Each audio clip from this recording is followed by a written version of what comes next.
Good morning, Philippines.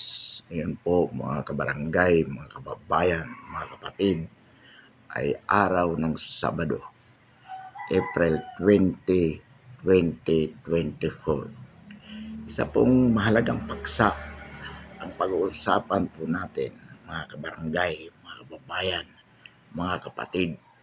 At ito po ay may kaugnayan sa isang isyu na matagal na pong namamayagpag sa social media. Ito po ay may kinalaman sa sinasabing Polvoronic President with Polvoronic Governance. Ito naman po ay unang naibulgar na isang political vlogger sa katauhan ni Maharlika na nakabase sa Amerika. At sa maraming pagkakataon po, ito ay kinumpirma ng dating Pangulong PRRD. At bagamat ang Malacanang ay didma sa isyong ito, indirectly, mayroon po silang pag-amin tungkol dito sa lumalaganap na isyu. Kamakailan po lamang ay na-interview si First Lady Lisa Araneta Marcos ng isang reporter ng GMA7 kung saan sinabi niya na kaya siya galit kay VP Sara Duterte sapagkat di umano sinabi ng dating Pangulo na si PBBM, ang Pangulo natin ngayon, ay isang bangag. Ibig po sabihin, drug addict. At dahil po dito, sabi niya, kailangan humingi ng public apology si VP Sara sa ginawa ng kanyang ama na pagbubulgar na ang kasalukuyang Pangulo ay bangag. Ganon din po naman, isa pong vlogger ay narinig natin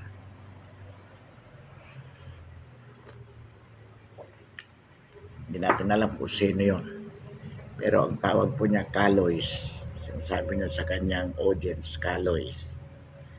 Sabi niya na itong pagbubulgar ni PRRD tungkol sa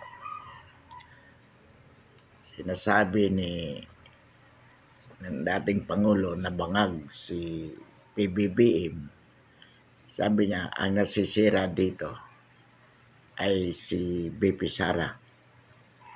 Kaya sabi nga niya, kung magkakaroon ng butuhan between Sara and Lisa Araneta Marcos, mas iboboto niya si Lisa Araneta Marcos sapagkat napakagaling. Well, of course, mga kapatid, mga kababayan, mga kabarangay,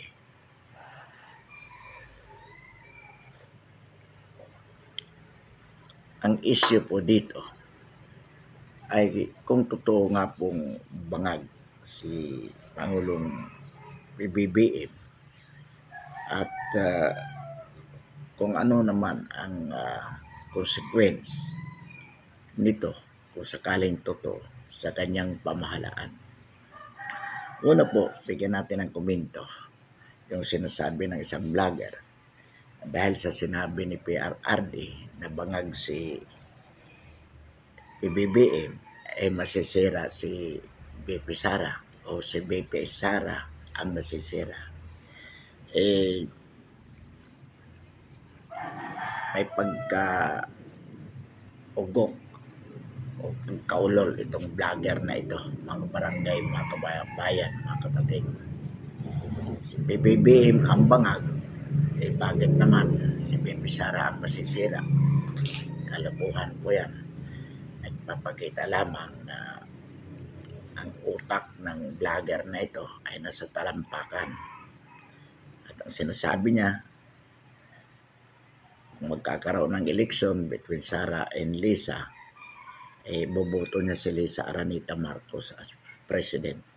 Well, karapatan niya yon. Wala po tayong magagawa doon.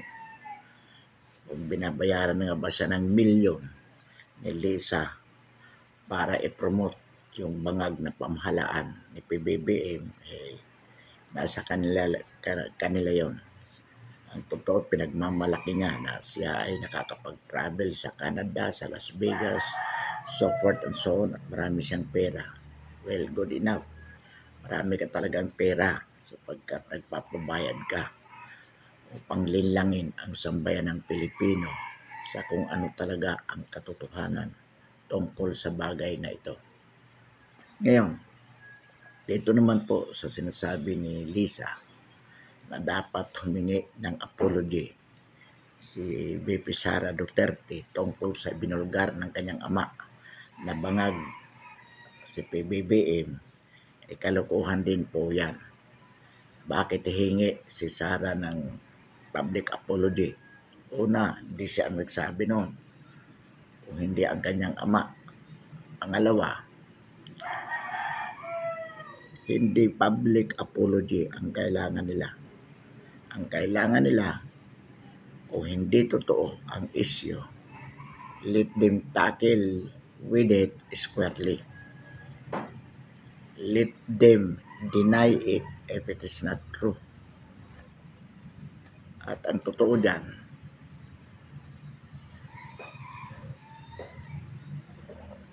the entire Filipino nation is entitled to an official pronouncement from the President himself. Hindi po pwede na i-deadman nila ang issue na ito. Hindi po pwede na babaliwalain ito sapagkat napakahalaga po nitong issue na ito. Imagine to have a drug addict president. Imagine to have people governing the country, the official family of the president, who are likewise drug addict, ayon kay Maharlika. So it's no joke, mga kabarangay, mga kababayan, mga kapatid. Kailangan sabihin ng Pangulo mismo ng Malacanang, ng Office of the Communication of the President, dapat sila maglabas ng isang official pronouncement ukol dito, denying the accusation of the President being a drug addict, sapagkat napaka mahalaga po ang implication nito. Una po, ang isang president na addict ay wala po sa katinuan. He can bring the country into a holocaust. Pwede po niyang madala sa kapahamakan ang ating bansa. Pangalawa po dyan, wala po siyang magagawa na mabuti para sa sambayan ng Pilipino kung siya mismo ay addict at ang kanyang mga kasamahan na namamahala sa bansang ito ay addict. Wala pong magagawang kabutihan yan. Sa bagay po, kung ating obserbahan, mga kabarangay, mga kababayan, mga kapatid, almost 2 years na po ang gobyernong ito. Pero wala pa po tayong substantial na nakikita para sa sambayan ng Pilipino. All we see is the President traveling all around the world, almost monthly. So, panay grandstanding lamang, panay dimagog, pangakong hungkag na wala naman pong katuparan kahit isa sa mga nabanggit. Example nga po dyan, mga kabarangay, mga kababayan, mga kapatid, ang bigas, ang pangako ni PBBM noong campaign period, 20 pesos per kilo bigas para sa mga Pilipino. Ano pong nangyari? Pinakamurang bigas, hindi masarap. Sabi nga ng Bisaya, Puy Ragaba. But this is a fact. 60 pesos. Kung gusto mong makatikim ng isang masarap na bigas, then you buy at 80 pesos per kilo. Unaffordable na po. And take note, this is the principal food for the Filipino people. Ang isda, 200 ang kilo. Yun ang naririnig natin. Galunggong. Ang karne, 420. Ang baboy,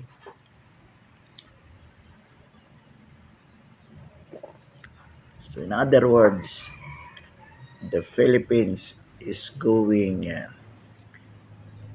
too far for being a poor country.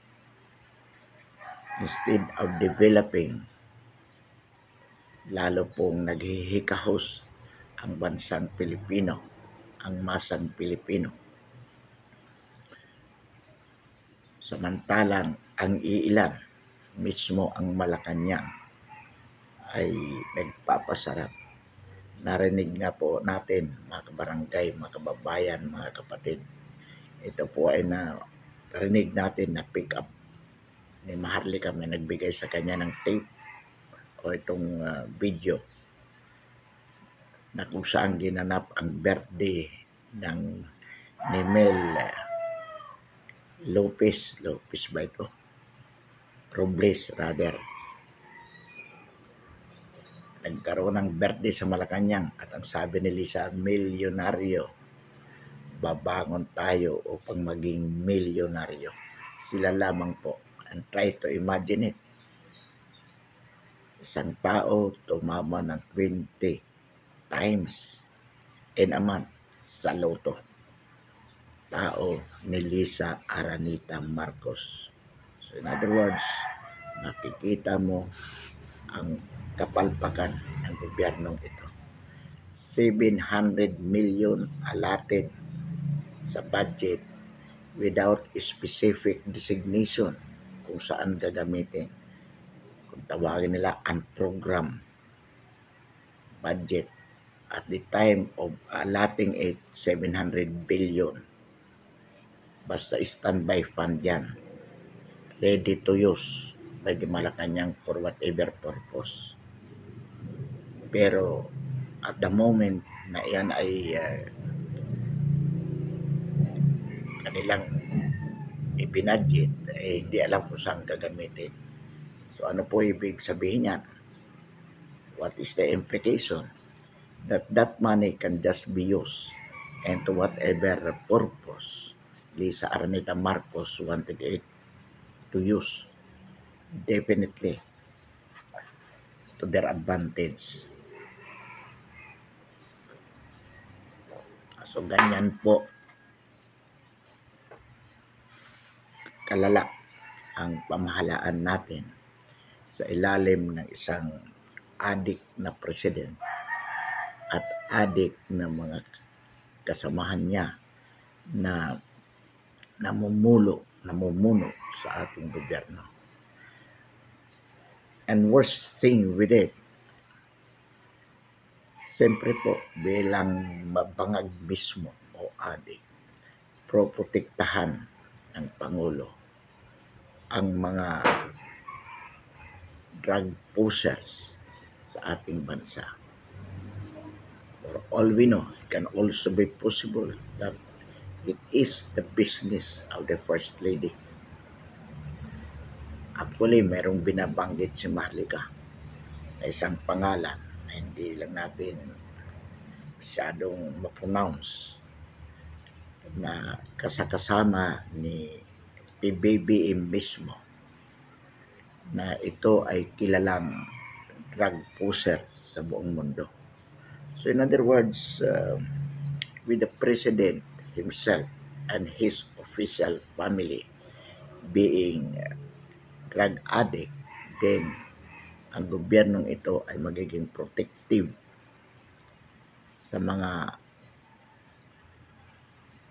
drug pushers at hahayaan niyang malulong maraming Pilipino sa droga sapagkat ito ang kanilang siya mismo ay lulong at ito ang kanilang negosyo.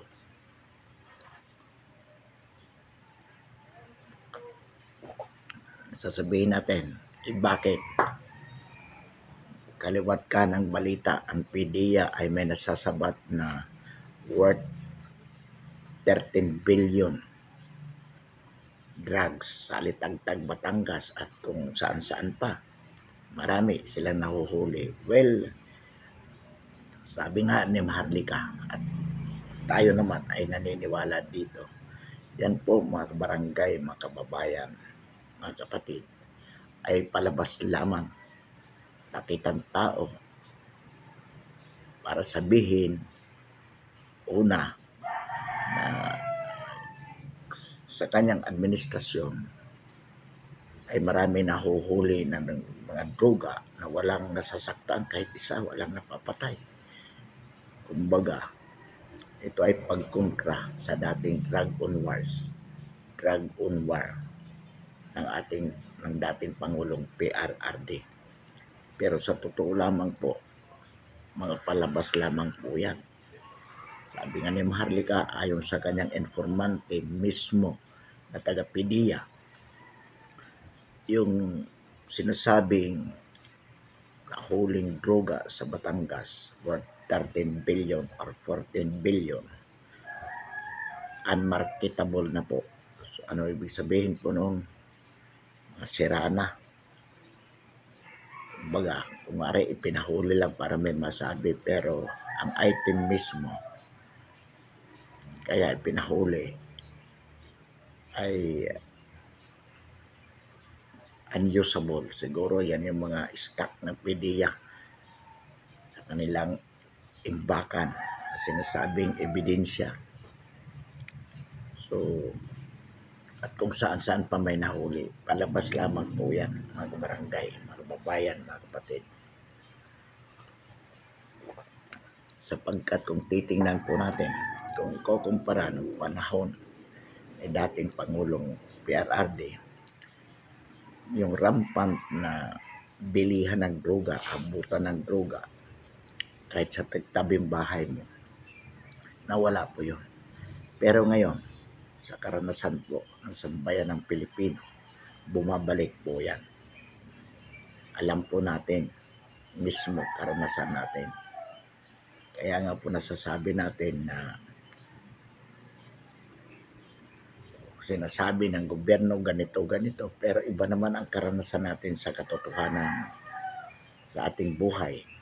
Ang talagang totoong index dito o sukatan na kung ano talaga ang nagagawa ng gobyerno ay hindi yung sinasabi ng presidente, hindi yung sinasabi ng mga opisyal ng pamahalaan, sapagkat naturalmente nasasabihin nila kung ano ang maganda. Kahit wala silang nagagawa, sasabihin nila, ito ang nagawa namin, ito ang ginagawa namin, magaganda.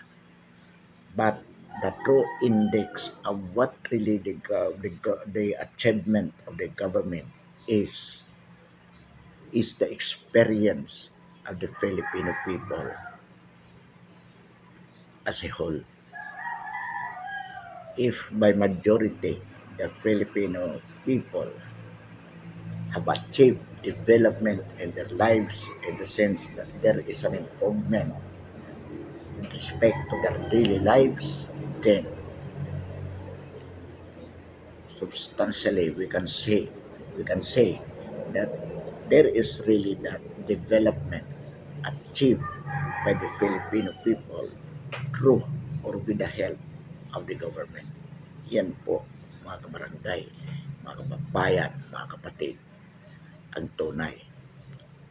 Kahit ano pong sabihin ng Malacanang at ng iba't ibang ahensya ng gobyerno na kabutihan, kung base sa karanasan mismo ng higit na nakakaraming mga Pilipino, sila ay nagdurusa dulot ng kahirapan, hungkag po at kasinungalingan ang sinasabi ng mga ahensya ng pamahalaan. So dito po sa sinasabing Polboronic President with his Polboronic governance, dapat po kumilos ang sambayan ng Pilipino at the soonest possible time. We can no longer ignore it. Hindi po pwedeng baliwalain ito. Kailangan kumilos ang sambayanan Pilipino in terms of ousting the President at the soonest possible time. Sabi nga po natin, noong nakaraang vlog natin, hinog na po ang EDSA with respect to reasons, mga dahilan kung bakit dapat patalsikin ang kasalukuyang Pangulo. Hinog na po sapagkat marami na pong kasalanan sa sambayan ng Pilipino ang pamahalaang ito na pinapatakbo hindi mismo ng Pangulo bagkus ng kanyang asawang si Lisa Aranita Marcos.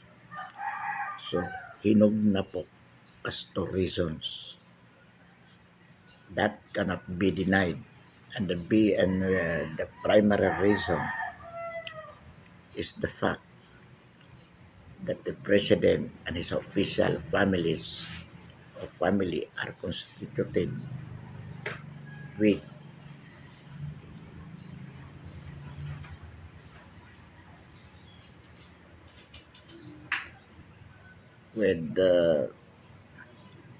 being a drug addict. So, wala po talagang magagawang kabutihan. Kailangan sa madaling panahon, patalsikin po yan. Now, as to time, when shall it be done? Well, ang sinasabi po natin, dapat ilunsad ang EDSA mismo sa araw ng State of the Nation address ng Pangulo. And that will be held, I think, on 4th Monday of July.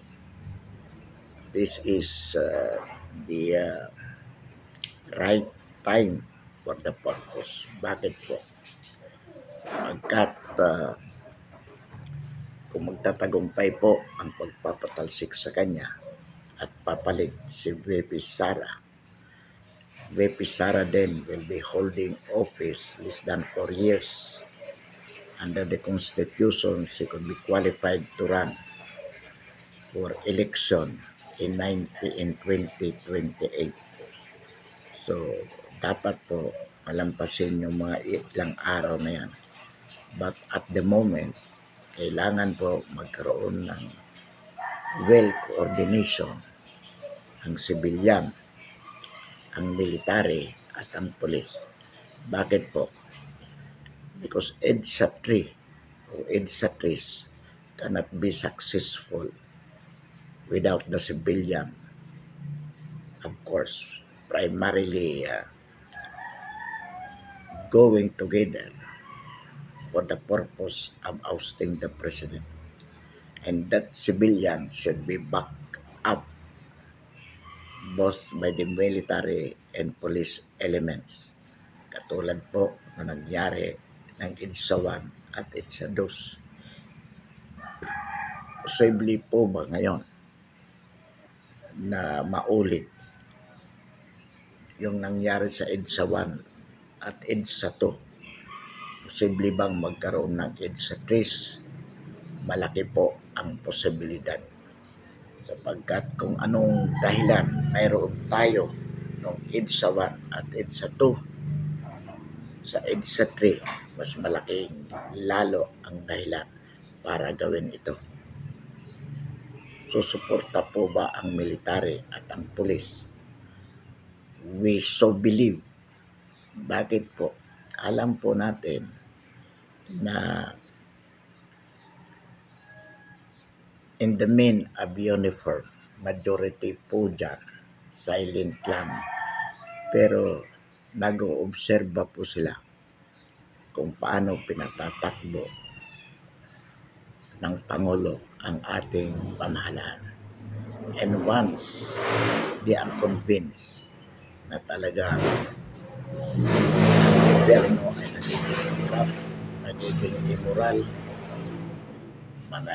rampant ang mga illegal activities, sa tamang panahon, yung mga men in uniform, majority of them na mayroong makabayang damdamin, yan po ay kumikilos to support the civilians. Tradisyon na po yan sa bansang Pilipinas. Kaya nga po naging matagumpay ang EDSA 1 at ang EDSA 2. At magiging matagumpay din po ang EDSA 3. Naghihintay lamang ang magandang pagkakataon upang ito ay ilunsad.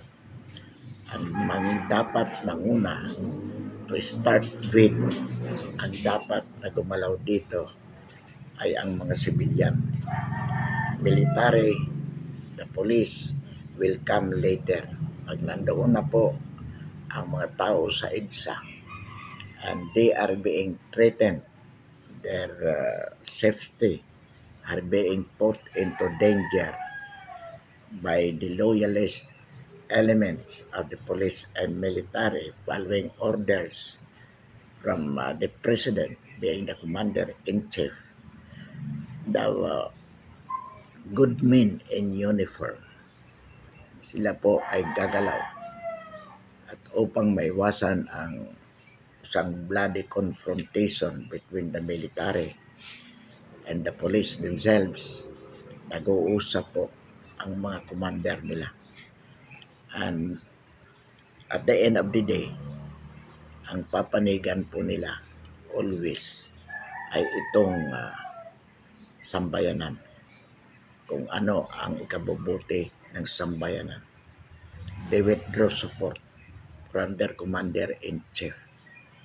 Sapagkat, sabi nga nila, they are always loyal to the Constitution, which means that their loyalty is not to the person of the president, rather to the Constitution, meaning to the Filipino people.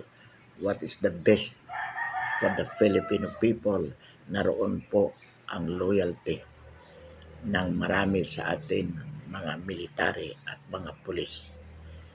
Yung mga nakikita po natin na ilang mga kasamaan committed by this police and military element, yan po ay exceptional case lang po yan. They are the few rotten eggs in the basket. But generally speaking, lalo na po sa mga high-ranking officers at sa rank and file, they are always with the Filipino people for what is good for the country. Ito po ang ating paniniwala at mayroon po tayong basihan. It happened in EDSA 1, it happened in EDSA 2, it will also happen in EDSA 3.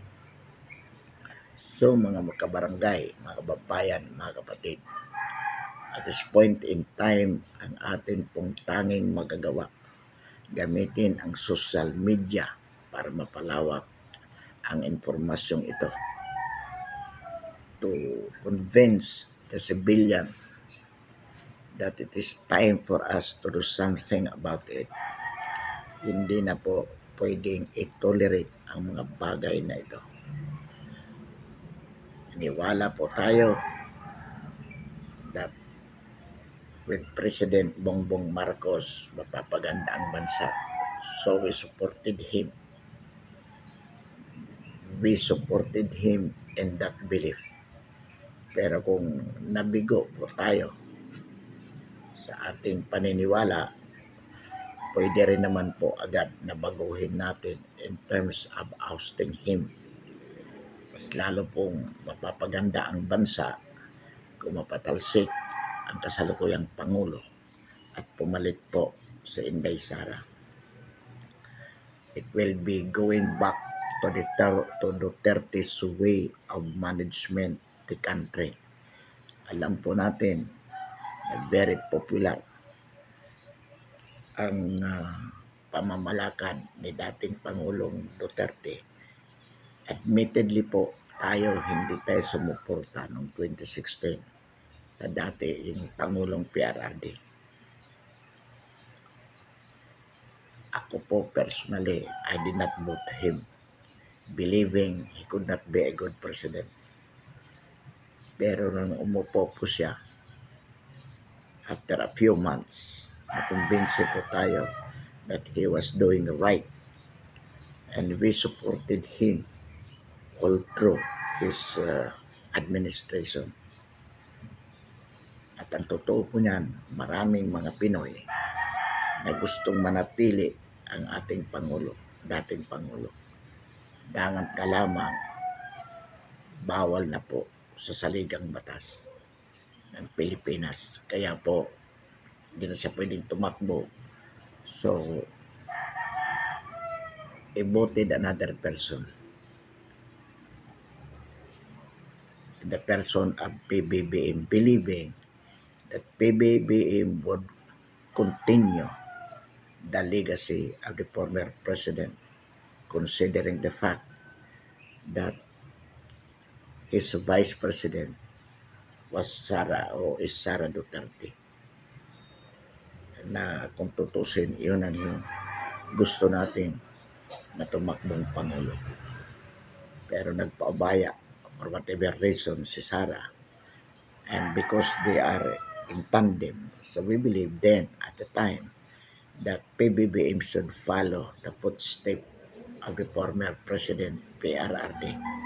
But on the contrary, kasalungat po lahat ng palisiya na ipinatutupad ngayon ni PBBM.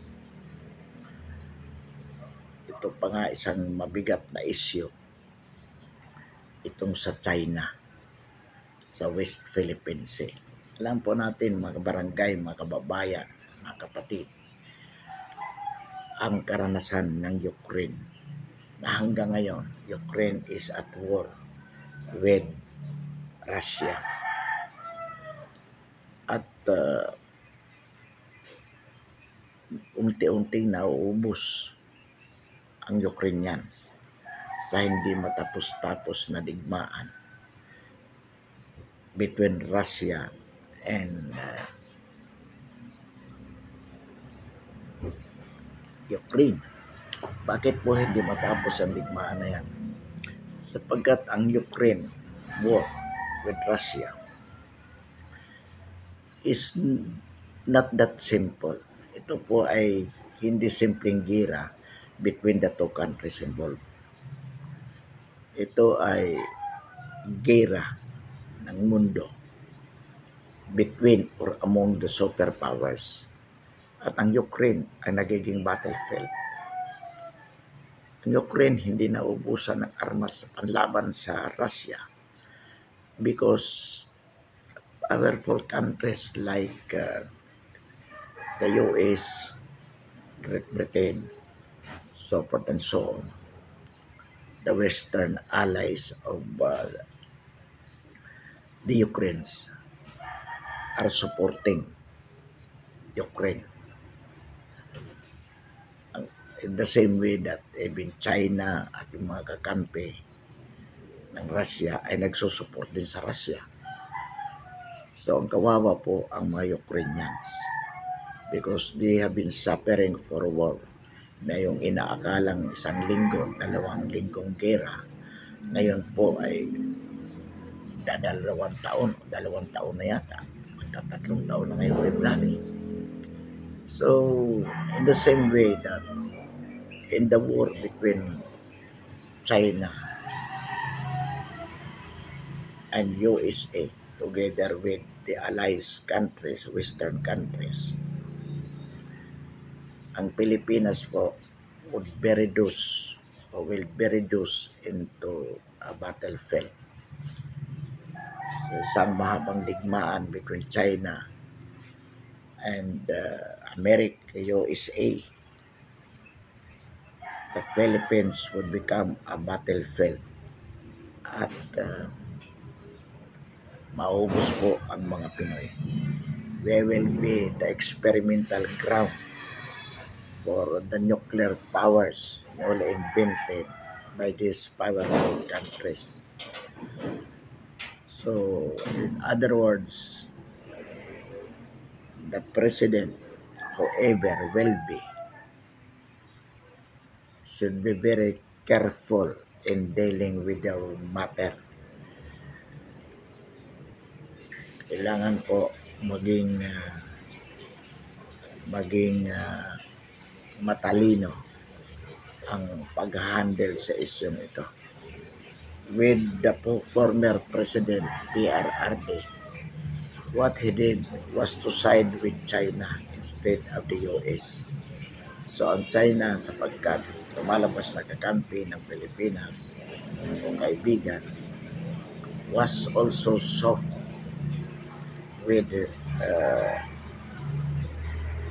her dealing on West Philippine Sea issue. In the part of the Philippines, it was a matter of survival for us. With the PBBM now, PBBM goes to the side of the US. So in other words, it appears na nagpapagamit ang kasalukuyang administrasyon sa Amerika upang awayin ang China.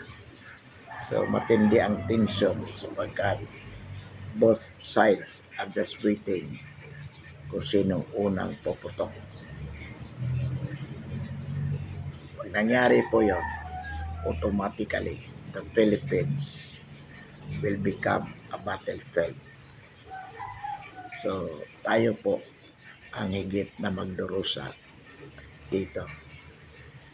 That's because we have a pulboronic president with a pulboronic government. Tayong lahat po mapapahamak. Hindi po natin sinasabi dito, we are making it clear that papaalipin, papasakop tayo sa China, isusuko natin ang ating teritoryo sa China. No. Ang sinasabi natin as a matter of survival, if we need to be a friend instead of an enemy of this country, why not? Instead of serving the political interest of the US, because West Philippine Sea issue is a geopolitical, meaning yung teritoryo ng Pilipinas o itong West Philippine Sea and the Philippines as a whole is politically strategic insofar as the US is concerned to maintain its being a powerful country. Kailangan meron silang base militar sa Asia, specifically sa Pilipinas, sa Taiwan, sa Japan, so forth and so on. So, natural po sa kanila yan. And US politically and economically will win or will benefit out of this war. Kaya hanap buhay po ng Amerika ang digmaan sa ibang bansa as a supplier of military hardwares. Yan po ang katotohanan. So ginagamit ng Amerika ang maliliit na bansa to create war with their enemies politically for them to be powerful militarily. Now, economically also, in terms of being a supplier of military hardwares at yung mga kasamang pangangailangan sa gira, pagkain, gamot, so forth and so on. So,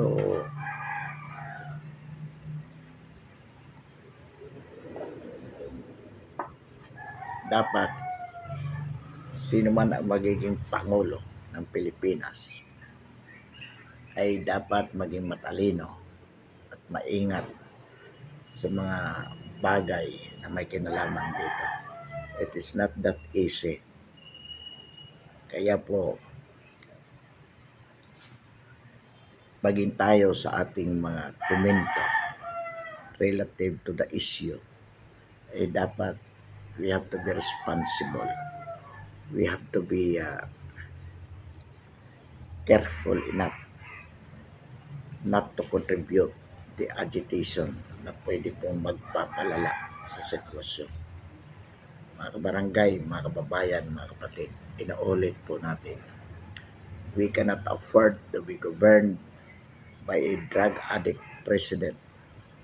We cannot afford to have a government